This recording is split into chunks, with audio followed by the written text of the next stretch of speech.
James told us he's right. James, let me bring you up to speed. James doesn't remember me at all. James, I want to talk triggers with you. That's something much for your mother. And I'm afraid it's not over. This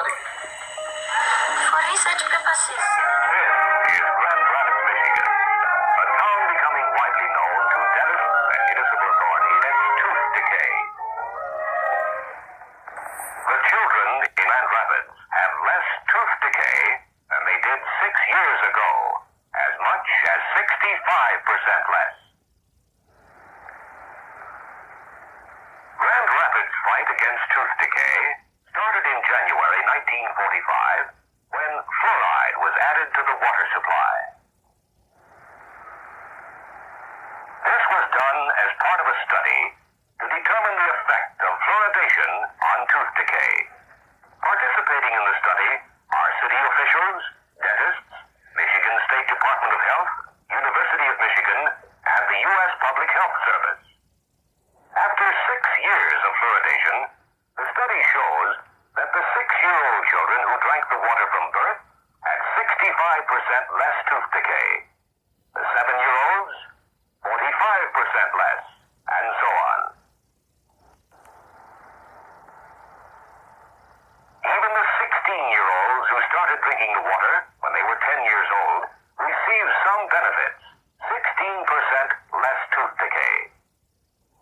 16 years after fluoridation, all children 16 years old and under will have 65% less tooth decay. Studies in Newburgh, New York, Sheboygan, Wisconsin, Marshall, Texas, Lewiston, Idaho, Brantford, Ontario, and other cities show substantially the same results as those obtained at Grand Rapids. Other studies show the benefits of fluoridation will last throughout life.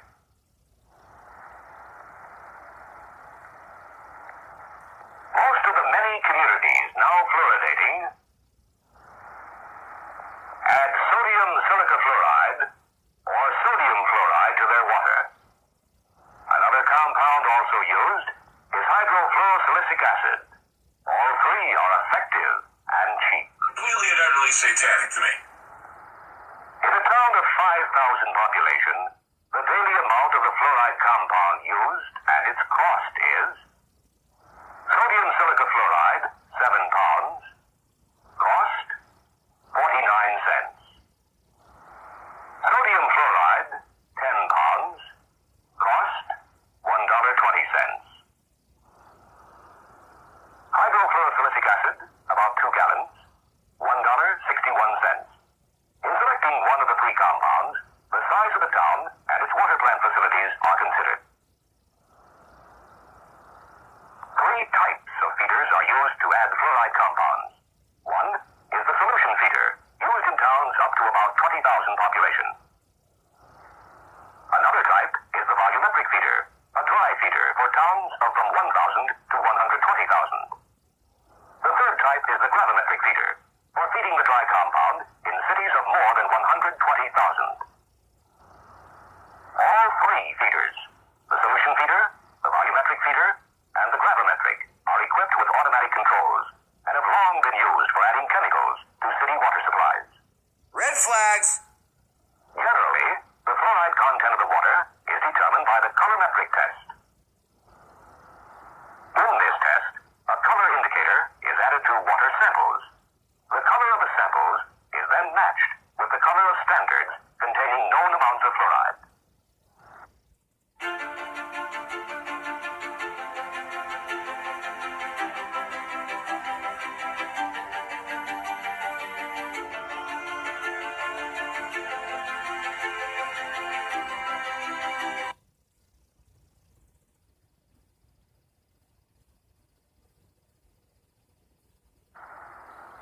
Dentists in many cities are helping to bring the benefits of fluoridation to children.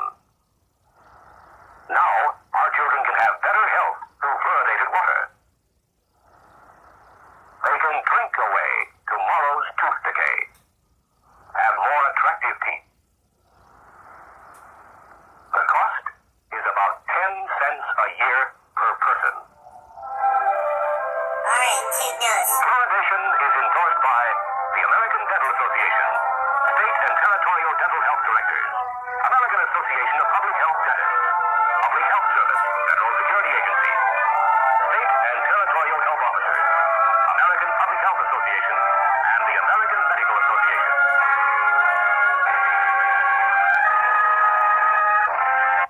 Fluoride used by Nazis to pacify Jews. This is at the top of Google. Fluoride used by Nazis to pacify Jews. There is poison in the tap water. As little as 1/10 of an ounce of sodium fluoride can kill a 100-pound adult. As little as 1/100th of an ounce can kill a 10-pound infant. Ever wonder why it tells you to contact a poison control center? Get rid of that. If ingested on the side of the toothpaste, studies have shown that it can cause neurological damage and bone cancer.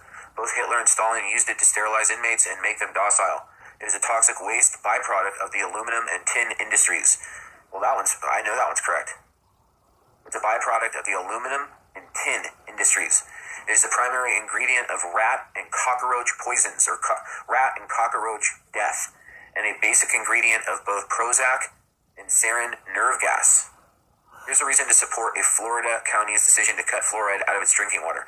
The idea came from Nazis.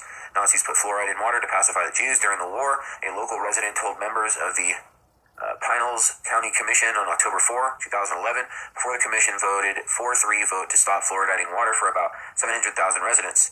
History shows, actually, that in Nazi Germany, one of the first things they did was add fluoride to the water in the ghettos where the Jews stayed.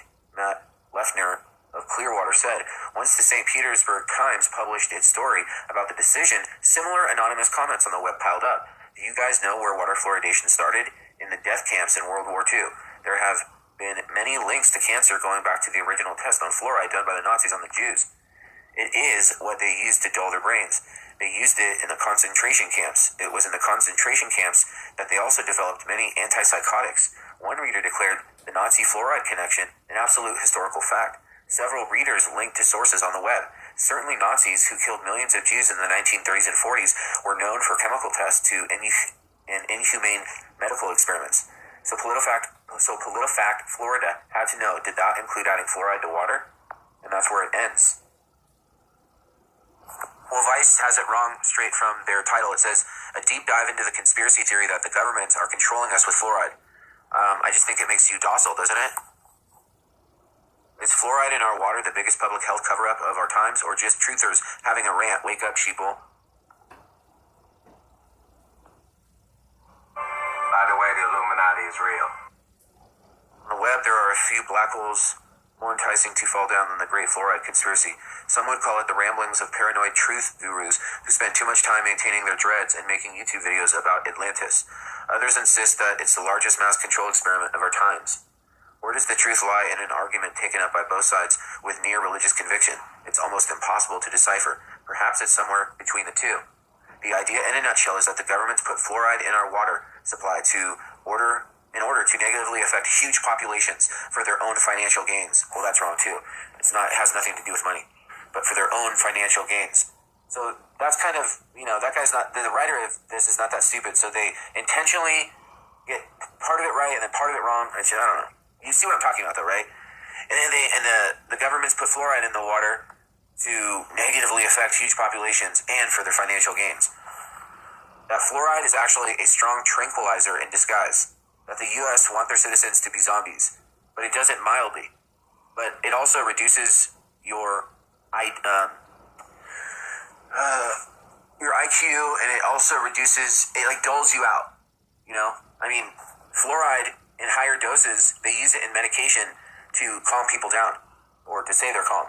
It basically dulls you to where you don't feel anything. A lot of these chemical companies / medical companies, pharmaceutical companies, they use fluoride, and it's used in what's that medication? Prozac. Prozac is fluoride. All right, that fluoride is actually a strong tranquilizer in disguise. That the U.S. want their citizens to be zombies. That Kellogg's and Nestle, Crest, and other food companies known as the fluoride mafia are all in on it. That fluoride dumping is secretly wrapped up in the Illuminati interests.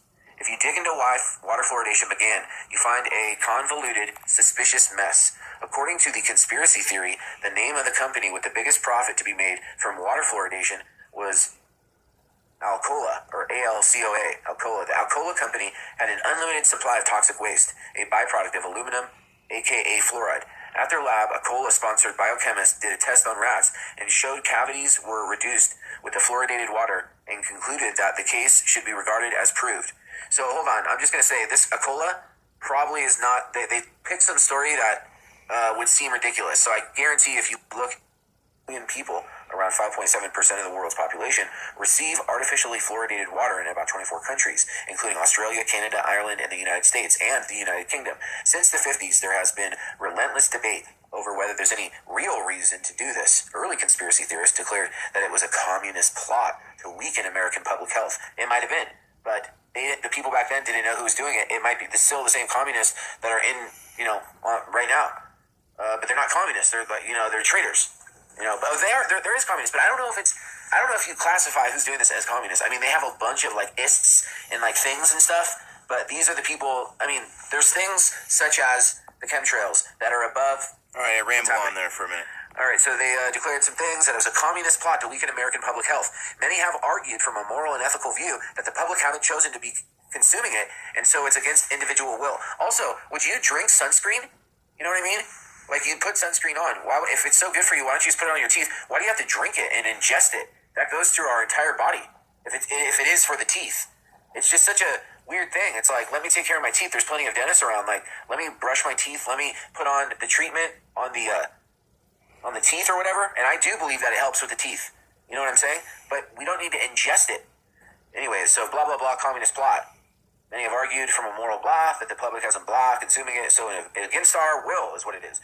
From an economic standpoint, public money is being used on something without definitive proof of benefits. Some dentists and medical professionals have even said fluoridation of water isn't the best way to reduce tooth decay. All right, there's that. So this is what Wikipedia says about water fluoridation. The water fluoridation controversy arises from political, moral, ethical, economic, and safety concerns regarding the fluoridation of public water supplies. Public health authorities throughout the world find a medical consensus that water fluoridation at appropriate levels is safe and effective means to prevent dental caries. Dental caries is tooth decay, something that happens with time. It's also known as dental caries or cavities, breakdown of teeth due to acids made by bacteria. The cavities may be a number of different colors from yellow to black. Symptoms may include pain and difficulty with eating. Complications may include inflammation of the tissue around the tooth, tooth loss, and infection or abscess formation, which I believe you get with not brushing your teeth and not taking care of your teeth. All right. The causes of caries is acid from bacteria dissolving the hard tissues of teeth. Gives you all these things here. The World Health Organization estimates that nearly all adults have dental caries at some point in time. In baby teeth, it affects about 620 million people. Wait, hold on. Where did I read conspiracy theorist? Wait, I was just on some... Oh, yeah, right here. Check this out. Authorities' views on the most effective fluoride therapy for community prevention of tooth decay are mixed. Some state water fluoridation is most effective, while others see no special advantage and prefer topical application strategies. Those opposed argue that water fluoridation has no or little cardiostatic benefits, may cause serious health problems, and is not effective enough to justify the cost and pharmacologically obsolete. But what they don't tell you is there is no cost because they're getting rid of toxic waste from their chemical plants. That's what hydrofluoric silicic acid. It's a byproduct of something the chemical companies make. Aluminum and tin. Get rid of. But instead, they put it in the water. And then for some reason, as you saw in the video, it's saying these are the costs. That's a red herring. Or that's just them saying this is how much it'll cost us when it really doesn't cost anything. They're actually probably making money because they don't have to spend the money to get rid of that. They're just shoveling it right into the water.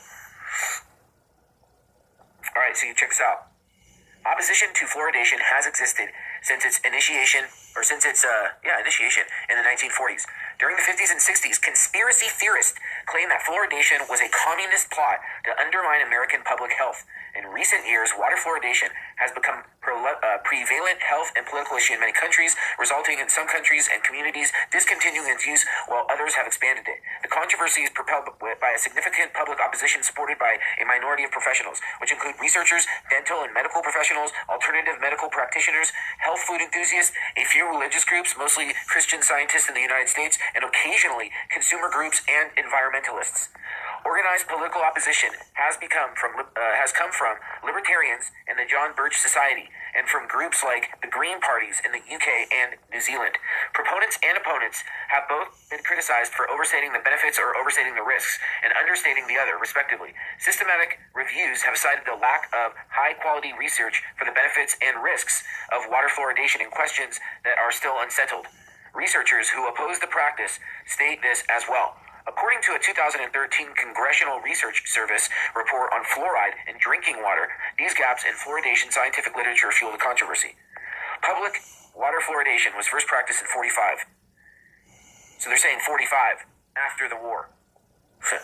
So there's a lot of lying in here. And they mix it with a lot of truth. But I wanted you to see that 1945. As of 2012, 25 countries have artificial water fluoridation to varying degrees. 11 of them have more than 50% of the population drinking fluoridated water. Okay, it says as of 2012, about 435 million people worldwide. Let's talk liquid liner. I'm going to be using the Almay liquid pen liner in black, and the cool thing about this is that it has a unique ballpoint tip, so you can create anything from super natural to really dramatic looks. You really don't have to be scared about using liquid liner. The main thing is if you work in small, short strokes and connect them all together, you'll get a really nice, even line. The heck was that crap? Received water fluoridation at recommended level, nearly half of them living in the U.S. So about 215 million people are being fluoridated. Further, 28 countries have water that is naturally fluoridated, though in many of them the fluoride is above the recommended safe level. As of 2012, about 435 million people worldwide, around 5.4% of the global population, received water fluoridated